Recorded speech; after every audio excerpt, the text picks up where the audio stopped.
ಮಾನ್ಯ ಅಧ್ಯಕ್ಷೆ ಸರ್ಕಾರ ಅಂತಂದ್ರೆ ನಡೆಸಬೇಕು ಅಂತಿದ್ದೀರೋ ಇಲ್ಲೋ ಫಸ್ಟ್ ಸದನ ನಡೆಸಬೇಕು ಅಂತಿದ್ದೀರೋ ಇಲ್ಲೋ ಯಾಕೆಲ್ಲ ಬರ್ತಾರೆ ಅದೇನೋ ಹೇಳ್ಬೋದು ಗೊತ್ತಿಲ್ಲ ಊರಿಗೊಬ್ರೆ ಅದೇನೋ ಹೇಳ್ತಾರಲ್ಲ ಊರಿಗೊಬ್ರೆ ರಾತ್ರಿ ಊರಿಗೊಬ್ರೆ ಪದ್ಮಾವತಿ ಆಗೌಟವ್ರೆ ಎಲ್ಲ ಇಲಾಖೆದು ಅವರೇ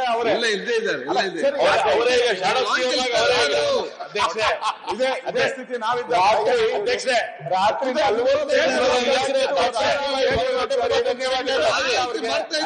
ಇಂಟ್ರೆಸ್ಟ್ ಇಲ್ಲ ಏನ್ ನಡೆಸಬೇಕು ಏನು ಮಾನ್ಯ ಅಧ್ಯಕ್ಷೆ ಅಧಿವೇಶನ ನಿಲುವಳಿ ತಕರಾರು ಮಾಡ್ತೀರಾ ಏನಾದ್ರೂ ಒಂದು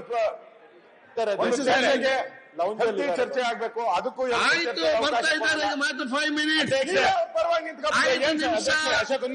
ಪರವಾಗಿ 5 ನಿಮಿಷ ಬರ್ತಾರೆ ಎಲ್ಲ ಇಲ್ಲ ನಾನು ನೋಡಿದೆ. ಒಂದು 5 ನಿಮಿಷ ಈಗ ನಿಮ್ಮನ್ನ ಅವ್ರ ಪರ ಈಗ ನೋಡಿ ಎಷ್ಟು ಸದಸ್ಯರೆಲ್ಲ ಕೂಡ ಬಂದಿದ್ದಾರೆ ನೋಡಿ. ಅವ್ರ ಪರ ಇದ್ದೀರಾ? ಏಕವ್ಯಕ್ತಿ ಸರ್ಕಾರ ಇದು ಏಕವ್ಯಕ್ತಿ ಸರ್ಕಾರ. ಕೃಷ್ಣ ಬೈರೇಗೌಡರು ಒಬ್ರೆ ಏಕಪಾತ್ರ ಅಭಿನಯ. ರಾತ್ರಿ 1 ಗಂಟೆ ತನಕ ಅವರೇ, ಬೆಳಿಗ್ಗೆ 10 ಗಂಟೆಗೆ ಅವರೇ, ಎಲ್ಲ ಕಾಲಿಂಗ್ ಅಟೆನ್ಷನ್ ಅವರೇ. ಏಕವ್ಯಕ್ತಿ ಸರ್ಕಾರ. ಮಂತ್ರಿಮಂಡಲ ಇಲ್ಲ, ಕೇಳಿ ಮಂತ್ರಿಮಂಡಲ ಇಲ್ಲ, ಏಕವ್ಯಕ್ತಿ ಸರ್ಕಾರ ಎಲ್ಲ ಅವರೇ ನಡೆಸೋದು. ನಿಮ್ಮ ಶಾಸಕರಿಗೆ ಇದ್ದಾಗ ಕೇಳಿ, ಎಲ್ಲ ಶಾಸಕರಿಗೆ ನಿನ್ನೆ ಇವಾಗ ಹೇಳಿ ಸಚಿವರು ಬಿಡಿ ಸರ್, ಇವಾಗ ಹೇಳಿ ಹೋಗ್ಲಿ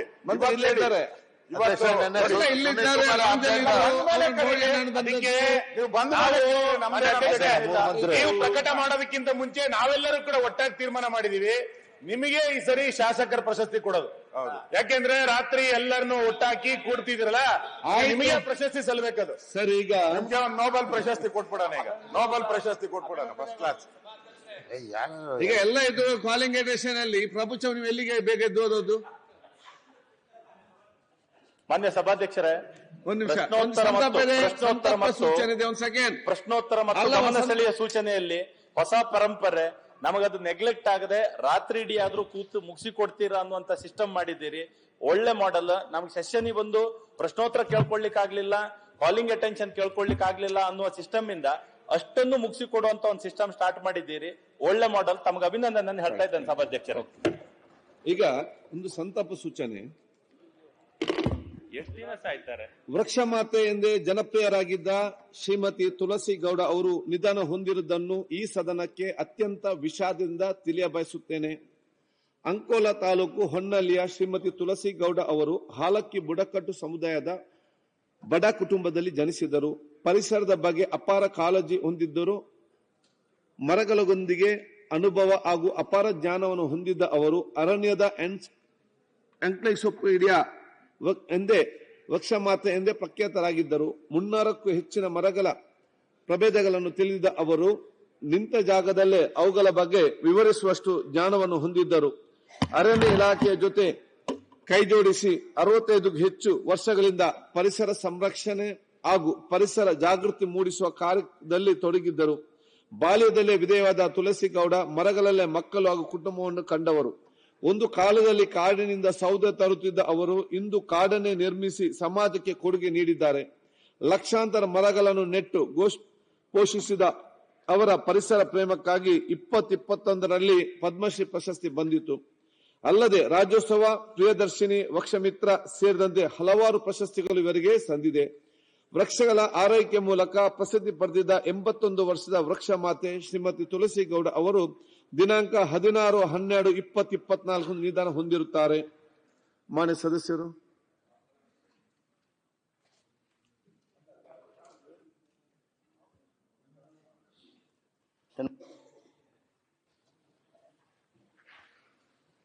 ಶ್ರೀಮತಿ ತುಳಸಿಗೌಡ ಅವರ ನಿಧನಕ್ಕೆ ತಾವು ತಂದಿರತಕ್ಕಂಥ ಸಂತಾಪ ಸೂಚನೆಯನ್ನ ಬೆಂಬಲಿಸ್ತಾ ತಮ್ಮ ಭಾವನೆಗಳಿಗೆ ಧ್ವನಿ ಕೂಡಿಸಿ, ತುಳಸಿಗೌಡ ಅವರು ಒಂದು ಅತ್ಯಂತ ಹಿಂದುಳಿದಿರ್ತಕ್ಕಂಥ ಬಡ ಕುಟುಂಬದಿಂದ ಬಂದಿರತಕ್ಕಂಥ ಸಮುದಾಯಕ್ಕೆ ಸೇರಿದವರಾಗಿಯೂ ಅರಣ್ಯದ ಮೇಲೆ ಅವ್ರಿಗಿದ್ದಂಥ ಪ್ರೀತಿ ಆ ಪ್ರೀತಿಗಿಂತ ಹೆಚ್ಚು ಸುಮಾರು 300ಕ್ಕೂ ಹೆಚ್ಚು ತಳಿಗಳ ಬಗ್ಗೆ, ವೃಕ್ಷಗಳ ಬಗ್ಗೆ ಅವರು ಹೊಂದಿರತಕ್ಕಂಥ ಅಪಾರ ಜ್ಞಾನ ಏನಿತ್ತು ಅದು ಅರಣ್ಯ ಅಧಿಕಾರಿಗಳನ್ನು ಸಹಿತ ಆಶ್ಚರ್ಯಗೊಳಿಸುವಂಥದ್ದಿತ್ತು. ಶ್ರೀಮತಿ ತುಳಸಿಗೌಡ ಅವರು ಅವರ ನಿಕ್ನೇಮ ವೃಕ್ಷ ಮಾತೆ ಅಂತ ಹೇಳೇನೆ ಆಗಿಬಿಟ್ಟಿತ್ತು. ಅಷ್ಟು ಗಿಡಗಳ ಜೊತೆಗೆ, ಅರಣ್ಯದ ಜೊತೆಗೆ ತಮ್ಮನ್ನು ತಾವು ಅರ್ಪಣೆ ಮಾಡಿಕೊಂಡಿದ್ರು. ಕಾಡಿನಿಂದ ಸೌದೆ ತರುವಂಥ ಆ ಒಂದು ಕನಿಷ್ಠತೆ, ಬಡತನದಿಂದ ಹಿಡ್ಕೊಂಡು ಇವತ್ತು ರಾಜ್ಯೋತ್ಸವ ಪ್ರಶಸ್ತಿ, ಪ್ರಿಯದರ್ಶಿನಿ, ವೃಕ್ಷಮಿತ್ರ ಸೇರಿದಂತೆ ಹಲವಾರು ಪ್ರಶಸ್ತಿಗಳನ್ನು ಅವರು ಭಾಜನರಾಗಿದ್ದಾರೆ. ವೃಕ್ಷಗಳ ಆರೈಕೆ ಮೂಲಕ ನೋಡಿ, ನಾವು ವೃಕ್ಷಗಳನ್ನು ಆರೈಕೆ ಮಾಡುವಂಥದ್ದು ಅಂದ್ರೆ ಅದೋ ಒಂದು ಹೊಸ ಶಬ್ದ ಅನ್ನಿಸ್ತದೆ ನಮಗೆ. ಆದರೆ ಅಂಥ ಒಂದು ಪ್ರವೃತ್ತಿಯೊಳಗೆ ತೊಡಗಿಕೊಂಡು, ಅಂಥ ವೃತ್ತಿಯೊಳಗೆ ತಮ್ಮನ್ನು ತಾವು ತೊಡಗಿಸಿಕೊಂಡು ವೃಕ್ಷಗಳ ಆರೈಕೆ ಮೂಲಕ ಪ್ರಸಿದ್ಧಿ ಪಡೆದಂಥ ಈ 80 ವರ್ಷದ ವೃಕ್ಷ ಮಾತೆ ಇವತ್ತು ನಮ್ಮನ್ನು ಬಿಟ್ಟು ಅಗಲಿದ್ದಾರೆ. ಪರಿಸರದ ಕಾಳಜಿ ಮಾಡ್ತಕ್ಕಂಥ ಒಂದು ಮಾತೃ ಹೃದಯ ಇವತ್ತು ನಮ್ಮನ್ನು ಬಿಟ್ಟು ಅಗಲಿದೆ. ಅವರಿಗೆ ನಾನು ಗೌರವಪೂರ್ವಕವಾಗಿರ್ತಕ್ಕಂಥ ಶ್ರದ್ಧಾಂಜಲಿಯನ್ನು ಸಲ್ಲಿಸ್ತೀನಿ. ಪ್ರತಿಪಕ್ಷ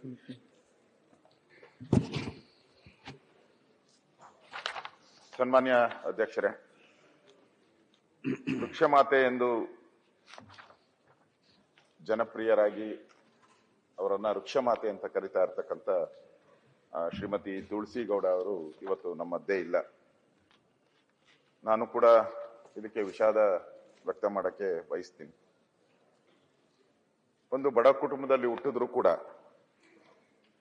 ಈ ವೃಕ್ಷ ಬೆಳೆಸುವಂತ ಒಂದು ಪರಂಪರೆಗೆ ನಾಂದಿ ಆಡಿದ್ದಾರೆ. ಮತ್ತೆ ಪ್ರತಿಯೊಬ್ಬರೂ ಕೂಡ ನಮ್ಮ ಪ್ರಪಂಚದಲ್ಲಿ ಲಕ್ಷಾಂತರ ಜನ ಹುಟ್ಟುತ್ತಾರೆ, ಸಾಯ್ತಾರೆ. ಆದರೆ ಕೆಲವರು ಬದುಕಿದ್ರೂ ಸತ್ತಿರ್ತಾರೆ, ಕೆಲವರು ಸತ್ತ ಮೇಲೂ ಬದುಕಿರ್ತಾರೆ. ಬಹಳ ಜನ ಬದುಕಿದ್ದು ಸತ್ತೋಗಿರ್ತಾರೆ, ಕೆಲವರು ಮಾತ್ರ ಸತ್ತ ಮೇಲೂ ಬದುಕಿರ್ತಾರೆ. ಆ ತರದ ಪರಂಪರೆಗೆ ತುಳಸಿ ಗೌಡ ಅವರು. ತುಳಸಿ ಅಂತ ಹೇಳಿದ್ರೆ ನಮ್ಮಲ್ಲಿ, ನಮ್ಮ ಧರ್ಮದಲ್ಲಿ ತುಳಸಿ ಬಹಳ ಪವಿತ್ರ. ಏನೇ ಪೂಜೆ ಮಾಡ್ಬೇಕಾದ್ರೂ ತುಳಸಿಯನ್ನ ನಾವು ಪೂಜೆ ಮಾಡ್ತೀವಿ.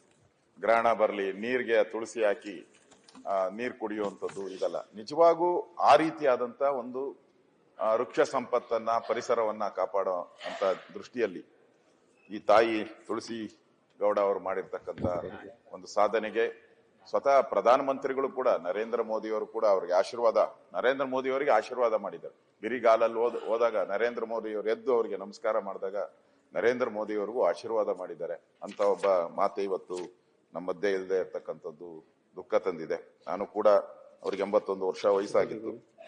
ತಾವು ತಂದಿರತಕ್ಕಂತ ಸಂತಾಪ ಸೂಚನೆಗೆ ನಾನು ಬೆಂಬಲವನ್ನ ವ್ಯಕ್ತ ಮಾಡ್ತಾ ಇದ್ದೀನಿ. ಈಗ ಸರ್, ಹೆಣ್ಮಕ್ಳಿಗೆ ಒಂದು ಅವಕಾಶ ಸರ್. ಅಧ್ಯಕ್ಷರೇ.